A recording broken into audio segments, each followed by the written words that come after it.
Ulas juga hasil survei terbaru elektabilitas paslon di Pilkada Jakarta yang dirilis oleh Carta Politika. Apa saja kemudian faktor yang membuat pasangan Ridho unggul? Kita bahas bersama dengan peneliti Carta Politika, ada Nahrudin. Selamat sore Mas Nahrudin dengan Maidop di sini. Ini jadi menarik ya. Tadi Direktur Eksekutif dari Carta Politika Yunarto Wijaya juga menyebut ini sebenarnya harus ekstra kerja kalau memang serius mau memenangkan Pilkada Jakarta. Dan juga soal kalau kita membaca apakah kemudian ini harus bakalan jadi ada 2 putaran untuk Pilkada Jakarta dari hasil survei Carta Politika?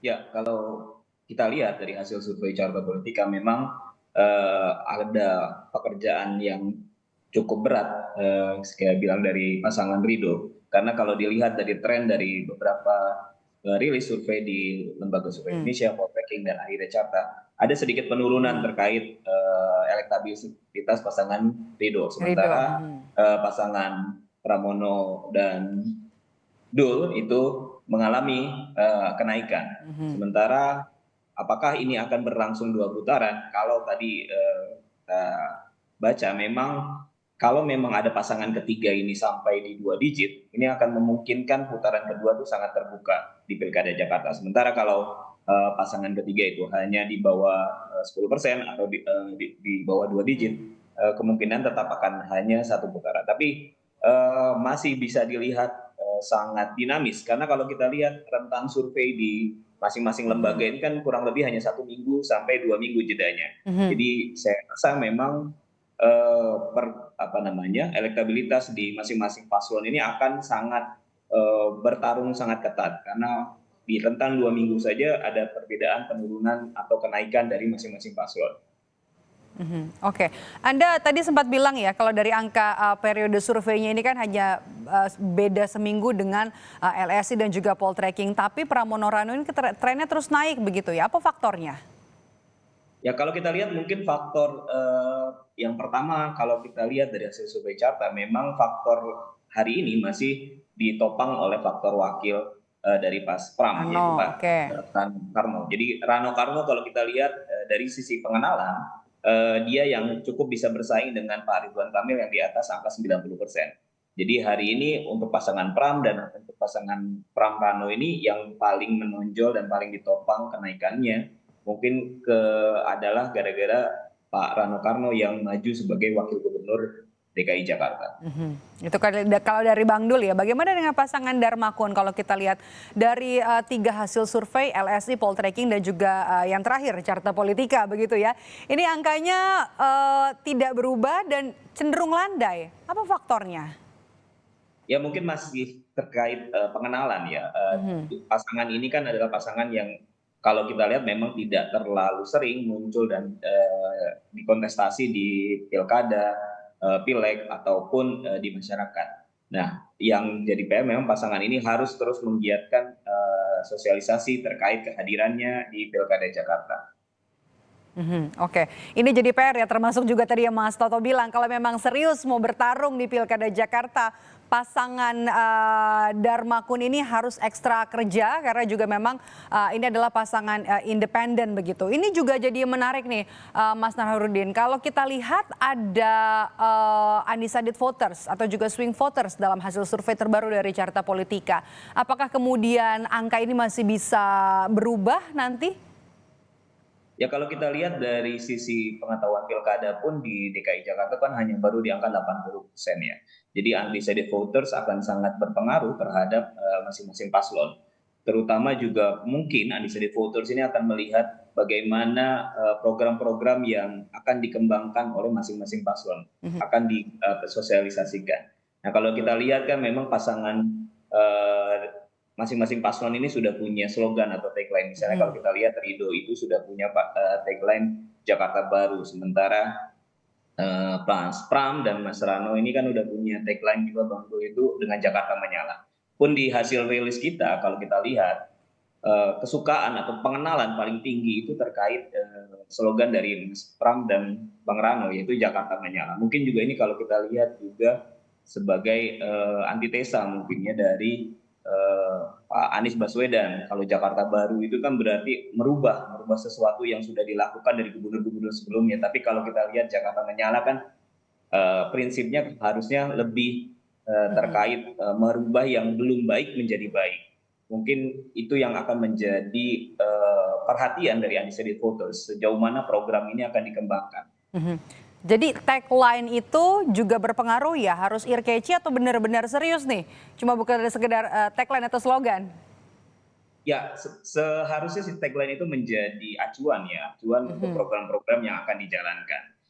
Karena kalau kita lihat kan sebetulnya di Jakarta ini sudah ada beberapa program yang sebenarnya cukup baik, yang tinggal hanya dilakukan oleh gubernur-gubernur selanjutnya, hanya melanjutkan atau memperbaiki atau menyelesaikan apa yang belum selesai dari gubernur-gubernur yang sudah terdahulu.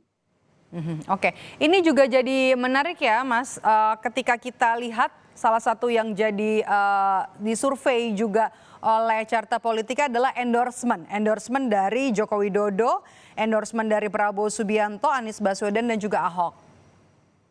Ya, ya kalau kita memang lihat dari empat endorsement yang kita coba tanyakan terkait Pak Jokowi, terkait Pak Prabowo, Pak Anies dan Pak Basuki. Memang kalau dari empat itu yang tertinggi itu memang endorsement dari Anies Baswedan. Jadi mungkin masyarakat itu atau responden menunggu endorsement dari Anies Baswedan. Sejauh mana nanti Anies Baswedan akan bersikap di Pilkada DKI Jakarta.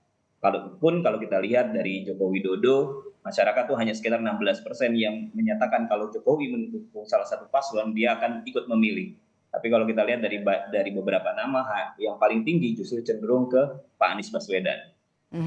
Oke, ini juga jadi menarik karena surveinya Carta Politika yang terbaru ini kan dilakukan sebelum debat yang akan digelar pada hari Minggu. Sebenarnya kalau kita mengukur efek dari debat terhadap elektabilitas tiga pasangan calon yang nanti akan berlaga di Pilkada Jakarta kan seberapa besar? Bagi saya, kalau hipotesa saya ya, kalau melihat efek debat di Pilkada Jakarta itu sangat besar ya, karena kecenderungannya masyarakat Jakarta itu sangat kritis ya. Dia akan melihat bagaimana program-program itu akan dipaparkan. Lalu sejauh mana program-program yang dipaparkan itu realistis untuk dilakukan.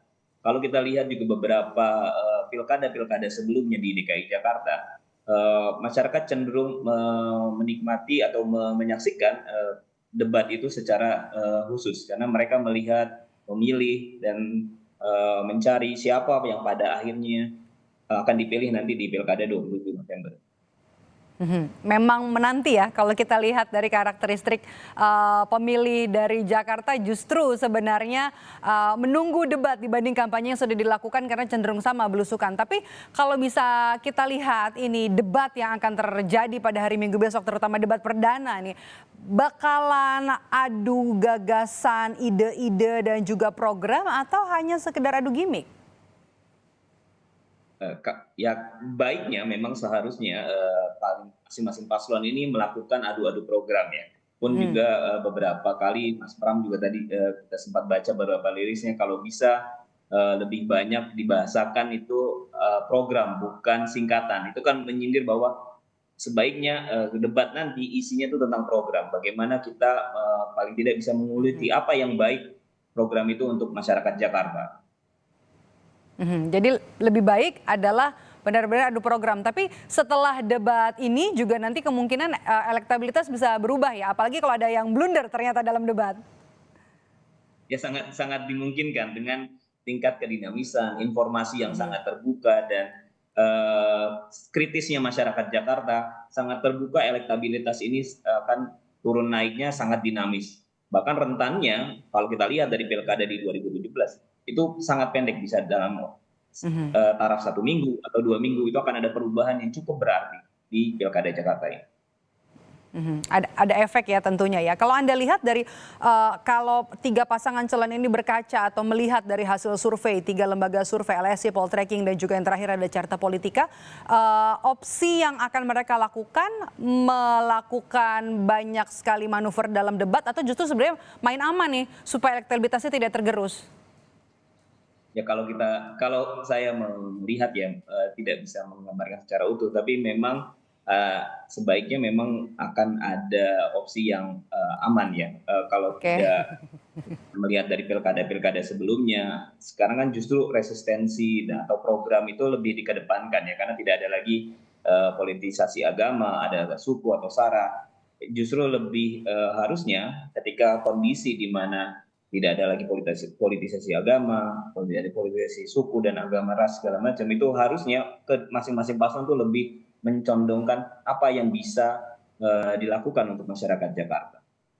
Baik, 3 lembaga survei, ada LSI, Poltreking, yang terbaru adalah Carta Politika sudah merilis hasil survei 3 pasangan calon yang nanti akan bertarung di Pilkada Jakarta. Apakah kemudian angka ini juga nanti akan berubah setelah debat yang akan digelar pada hari Minggu 6 Oktober 2024? Kita lihat nanti. Terima kasih sudah bergabung bersama kami, Mas Nahrudin. Sehat selalu.